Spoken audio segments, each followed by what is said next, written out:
Покушение на Трампа. Кто пытался ликвидировать президента США и чем все закончилось? Крупнейший налет на Москву. Российская столица пыталась отбиваться от дронов, как реальных, так и вымышленных. Чем все закончилось? Макрон задержан полицией. Что произошло и какие это может иметь последствия? Масштабная заморозка аэропортов на севере Европы. Политики заявляют об огромной угрозе, возможно, даже перемещение ядерного оружия. Экс-главный космонавт России заявляет, что война зашла в тупик. И тут у истории появляются два варианта развития. Какие именно, расскажем в выпуске. Об этих и других самых главных событиях вечера вторника, 23 сентября. Самые важные и срочные новости, эксклюзивные подробности. Вы смотрите информационный выпуск «Нехта». Оперативно о событиях в России, Беларуси, Украине и мире. Раньше и понятнее других. Все, что нужно знать сегодня. Секунды до беды у Белого дома. NBC News говорит о новом покушении на Трампа. В результате задержан Джейкоб Самюэль Винклер. Он навел лазерную указку на вертолет Marine One, на борту которого был президент США, и пытался ослепить сотрудника секретной службы. На такой дистанции зеленая точка превращается в настоящую угрозу пилотам, и это не шутка. Юридический финал может быть жестким. Прицеливание лазером в воздушное судно. Тяжкое федеральное преступление, за которое грозит до 5 лет тюрьмы и штраф до $250 тысяч. Вашингтон снова живет на нервах, попытки проверить охранный периметр продолжаются, а ставки растут.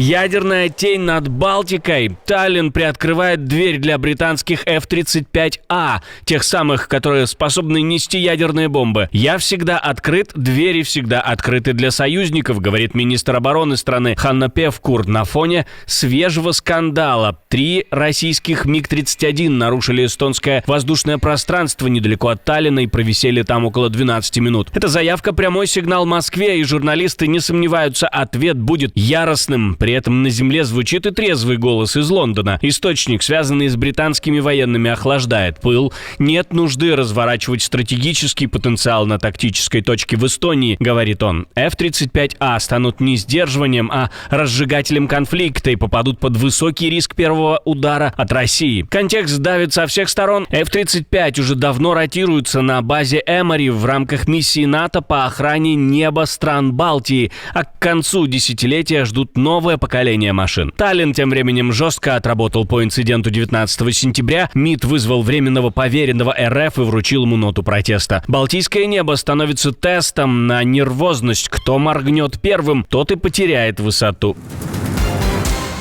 Невидимый противник выключил небо Скандинавии и сделал это мастерски. Копенгаген и Осло встали на часы из-за крупных дронов у взлетных полос. Датская полиция сухо подводит итоги. Работал способный оператор, будто демонстрировал свои возможности. Машины заходили с разных направлений, включали и гасили огни, кружили у аэропорта, затем просто растворились. Подозреваемых нет. Связь с норвежским эпизодом пока рано об этом говорить, заявляет полиция.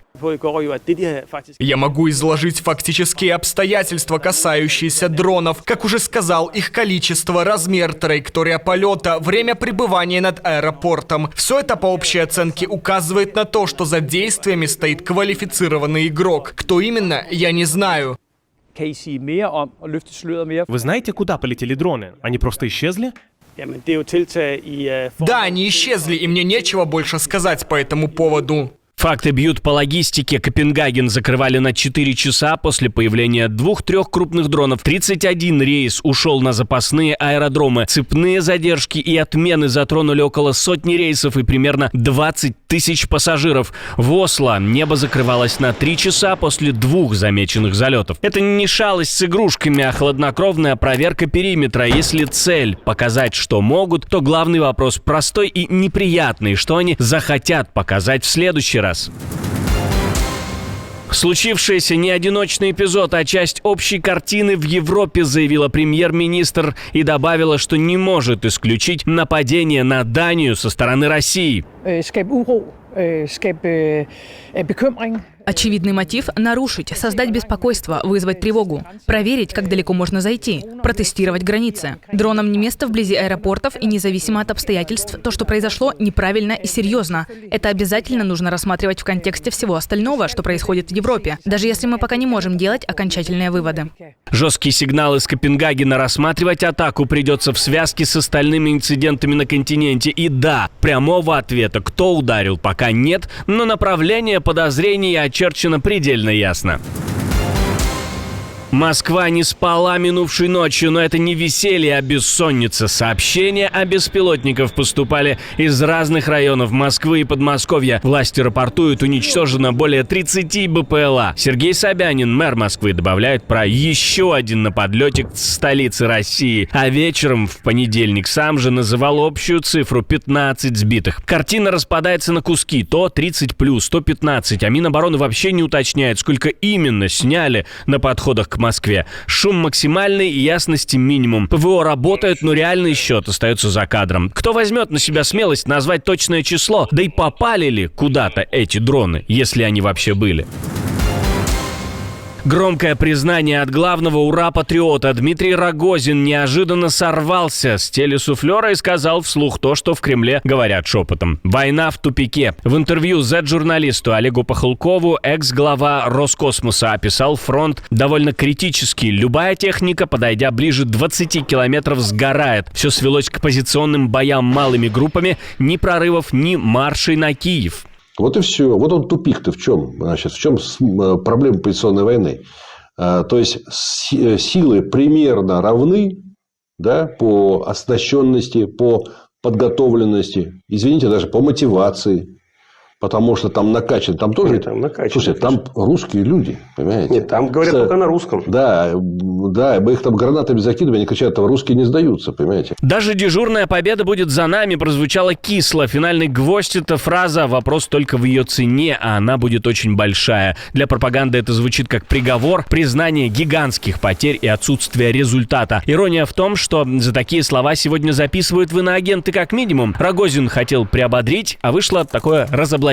Еще немного такой правды, и придется объяснять уже не космос, а криминальный кодекс.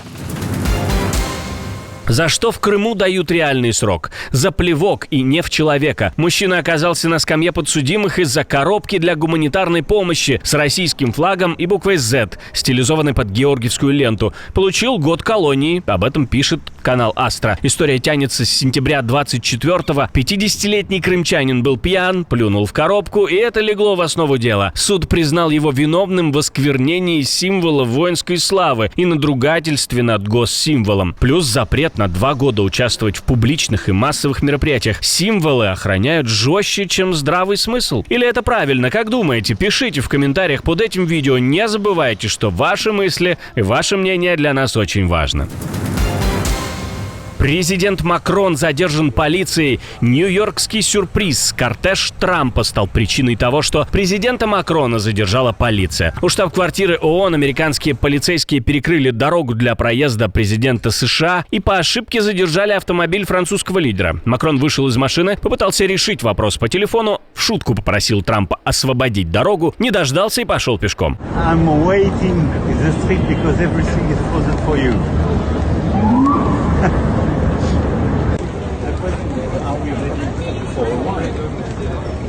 Символично, дорога для одного открыта, а для другого нет. Кто у кого в гостях, интересно?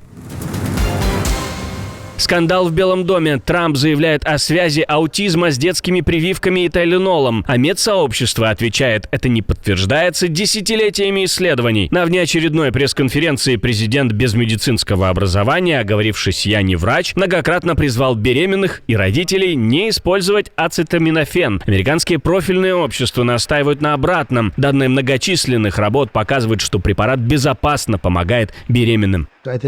Я считаю, что принимать его не стоит, и вообще не стоит принимать его на протяжении всей беременности. Возможно, вам скажут, что в конце беременности его лучше избегать, но на самом деле не стоит принимать его вообще. И не нужно давать ребенку тайленол каждый раз после прививки. Не стоит давать тайленол такому ребенку.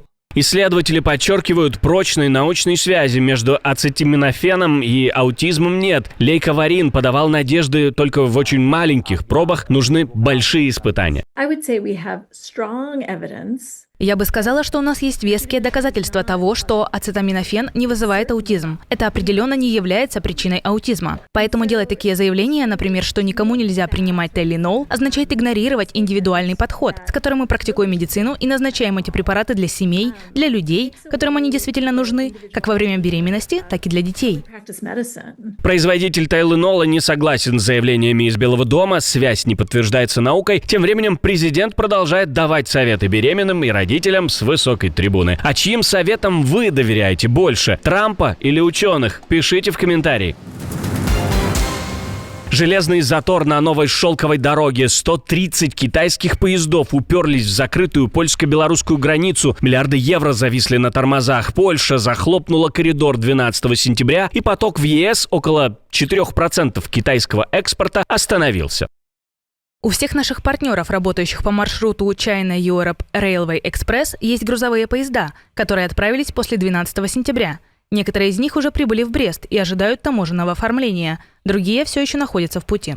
Компании судорожно ищут обходы через Санкт-Петербург с морской доставкой или южным маршрутом через Казахстан, Кавказ и Турцию. Но пересадка только усугубила пробку. В Казахстане скопились десятки транзитных составов. С 21 по 30 сентября прием зарубежных грузов фактически остановлен. Без движения оставлены 90 поездов. На российско-казахстанской границе многодневные очереди. Скоропортящиеся продукты отправляют на склады. Попытки уйти на автотрассы ситуацию не спасли. Логисты говорят об остановке до 90% железнодорожных поставок Китая в ЕС через Беларусь и Польшу. Часть грузов перекинули через Литву или Забайкальск. Заплатка, а не решение. Узкое горлышко сжимается. Кто первым моргнет и откроет заслонку? Варшава, Пекин или Минск?